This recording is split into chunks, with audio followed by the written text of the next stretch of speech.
ഏശയ്യ 53. നമ്മൾ കേട്ടത് ആര് വിശ്വസിച്ചു? കർത്താവിൻ്റെ കരം ആർക്ക് വെളിപ്പെട്ടിട്ടുണ്ട്?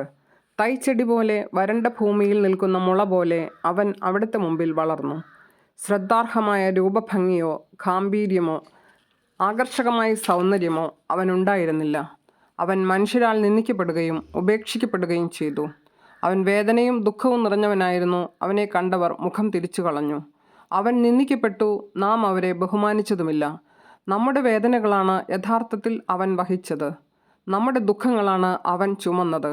എന്നാൽ ദൈവം അവനെ പ്രഹരിക്കുകയും ശിക്ഷിക്കുകയും ദണ്ഡിപ്പിക്കുകയും ചെയ്തെന്ന് നാം കരുതി. നമ്മുടെ അതിക്രമങ്ങൾക്ക് വേണ്ടി അവൻ മുറിവേൽപ്പിക്കപ്പെട്ടു, നമ്മുടെ അകൃത്യങ്ങൾക്ക് വേണ്ടി ക്ഷതമേൽപ്പിക്കപ്പെട്ടു. അവൻ്റെ മേലുള്ള ശിക്ഷ നമുക്ക് രക്ഷ നൽകി. അവൻ്റെ ക്ഷതങ്ങളാൽ നാം സൗഖ്യം പ്രാപിച്ചു. ആടുകളെപ്പോലെ നാം വഴിതെറ്റിപ്പോയി, നാം ഓരോരുത്തരും സ്വന്തം വഴിക്ക് പോയി.